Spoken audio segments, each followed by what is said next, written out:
सभी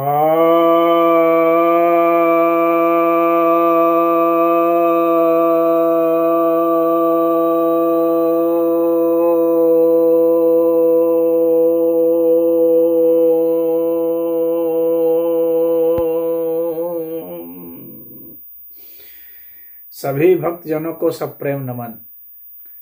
भक्तों, आज मैं आपके समक्ष श्रीमद् भगवद गीता के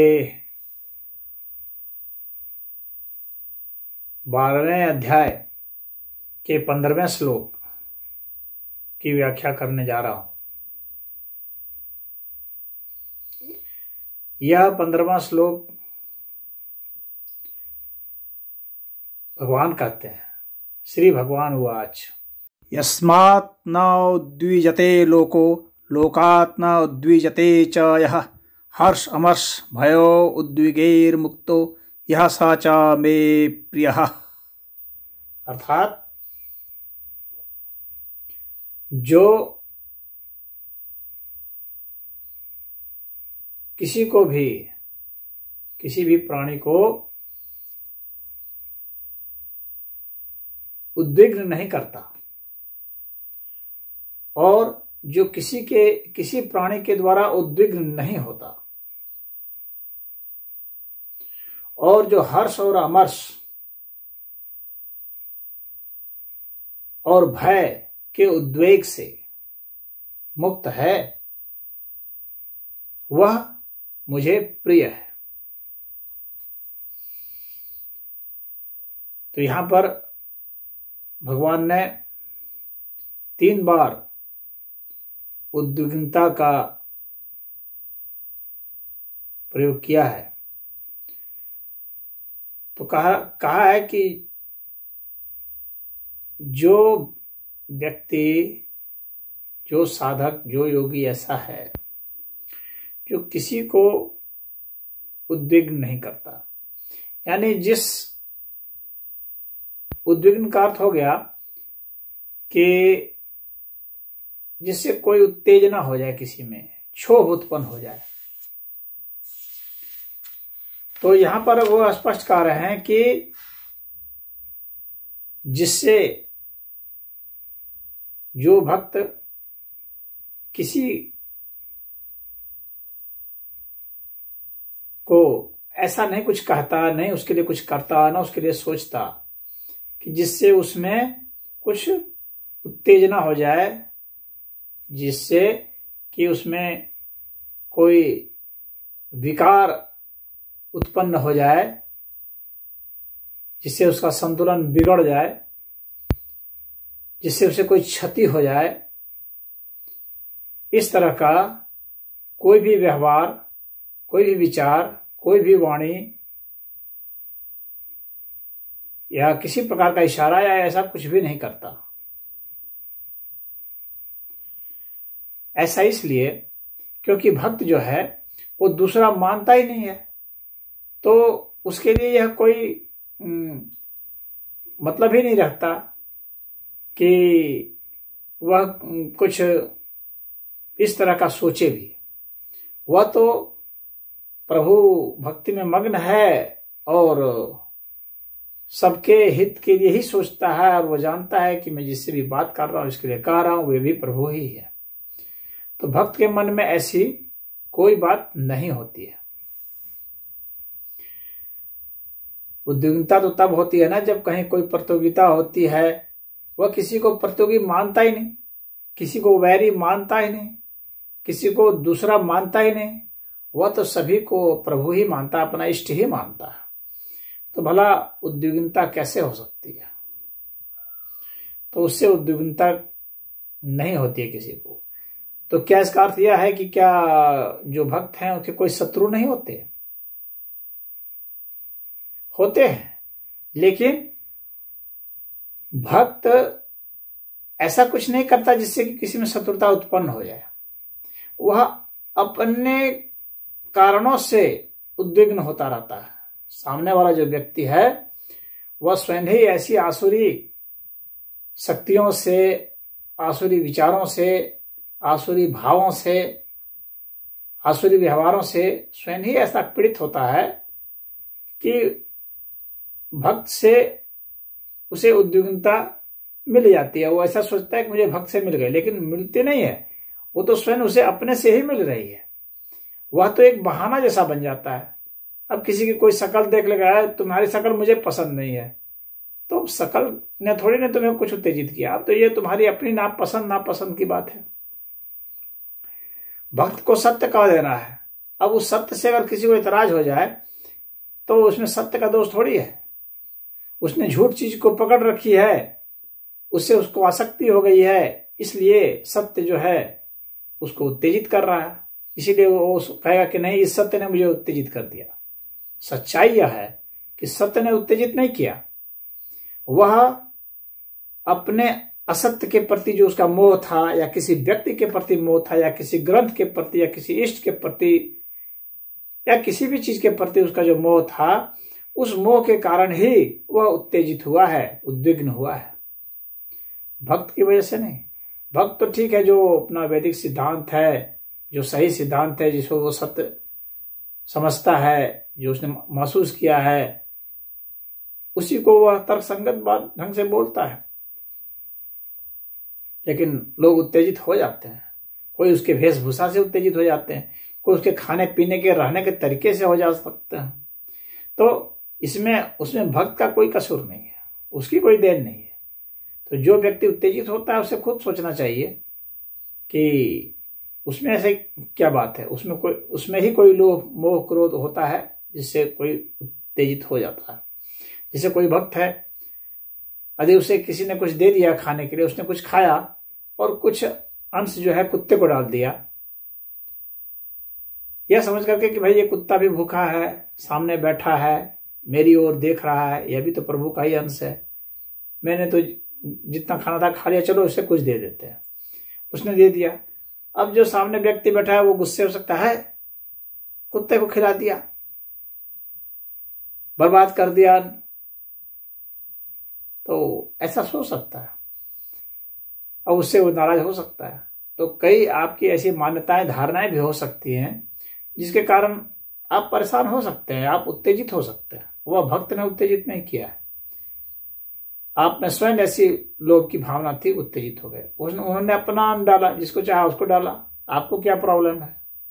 यदि आपने लाके अन्न दिया तो इसका मतलब आपने दिया भी नहीं है। जब आपने दे दिया तो आप फिर गिनती क्यों कर रहे हैं उस अन्न की। आपका अभी मत तो क्यों है उस अन्न में या उसके किसी अंश में। तो इस तरह की बातें होती हैं कि अन्यथा उत्तेजित हो जाते हैं, भक्त नहीं उत्तेजित करते। तो यह उद्विग्नता उनकी अपनी वजह से है। अब दूसरी बात, क्या किसी भक्त से या किसी अन्य व्यक्ति से या किसी अन्य साधु संत से या किसी असुर से या किसी भी प्राणी से क्या भक्त उत्तेजित हो सकता है? तो नहीं, वह उत्तेजित नहीं हो सकता, वह असहमत हो सकता है। वह आपका प्रतिकार कर सकता है तर्कों पर।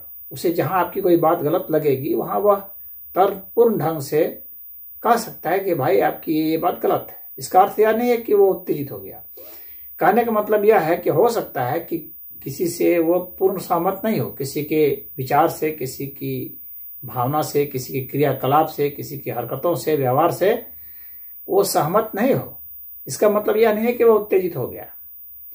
वो उत्तेजित नहीं होता क्योंकि वो सभी को प्रभु का अंश समझता है। जो अपने को उसका शत्रु भी मानते हैं उसे भी समझता है, और इसलिए वह सिर्फ सीख ले सकता है कि ऐसा नहीं, ऐसा मुझे करना है, या इस तरह से बात करनी है, नहीं करनी है।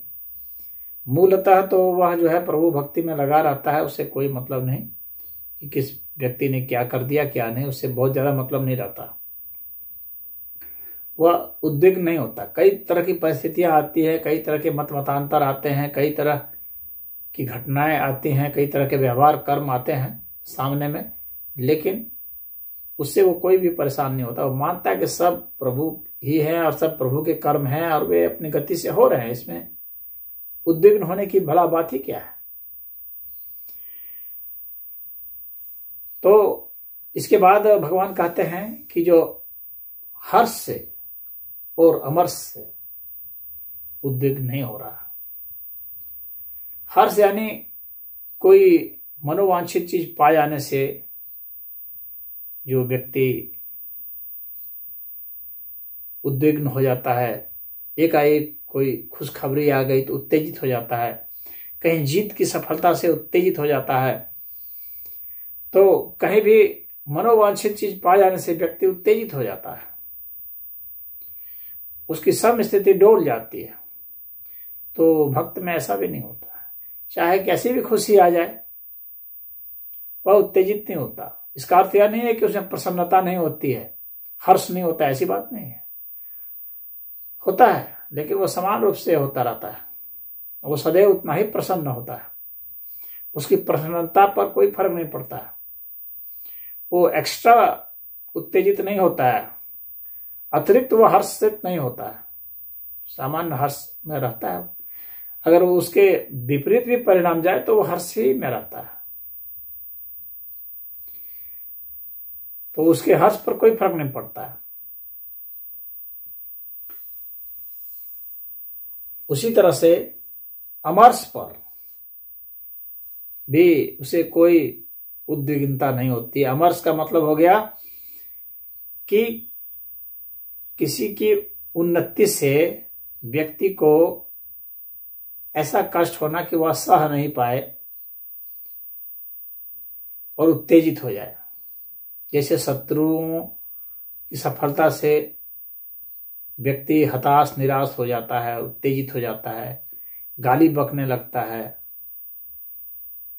झगड़ा करने लगता है, या उसे नींद नहीं आती है, परेशान हो जाता है, उसे भूख नहीं लगती है, स्वाद खत्म हो जाता है। तो भक्त के लिए ये सब बातें नहीं होती है, वह अमर्ष से नहीं भरता है, उसे किसी से ईर्ष्या डाह नहीं है, चाहे कोई बलवान हो, चाहे कोई स्वस्थ है, चाहे कोई धनवान है, चाहे कोई विद्वान है, चाहे कोई अच्छा साधक है, चाहे कोई साधु संत है किसी अन्य संप्रदाय का, ऐसा नहीं होता। कुछ साधु संत है जो दूसरे संप्रदाय वालों से भी ईर्ष्या करते हैं, डाह करते हैं, अमर्ष से भर जाते हैं।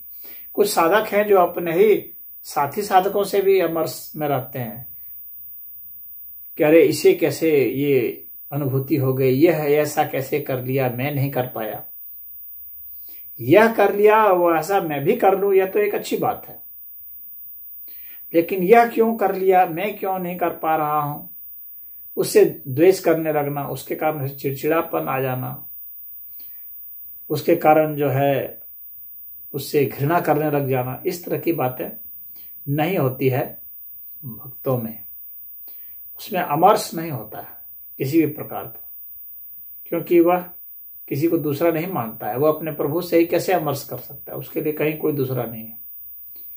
कोई भी प्राणी कैसा भी हो, उसके लिए सब भगवान ही है, उसके अपने ही है, उनकी वो आराधना कर सकता है, करता है। तो हर्ष और अमर्ष इन दोनों स्थिति में उद्विग्न नहीं होता है वह। इसके बाद भगवान कहते हैं कि जो भय से उद्विग्न नहीं होता है। भय जो है यह अमूमन सभी प्राणियों को उत्तेजित कर देता है। अपना जो हित है, जो अपना हितैषी है,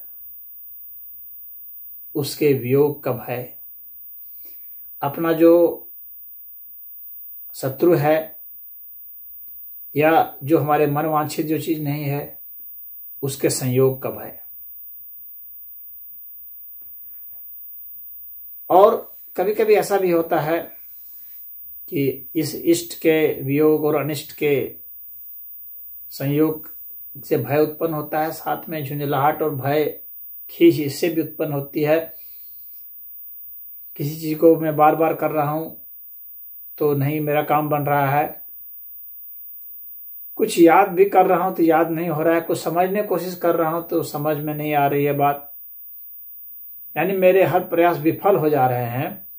इस वजह से भी भय होता है। और मृत्यु का भय तो होता है, रोग का भय होता ही है, गरीबी का भय होता है। तो तमाम तरह के ये सब जो भय होते हैं, ये भय व्यक्ति को पकड़ लेते हैं, साधक को पकड़ लेते हैं।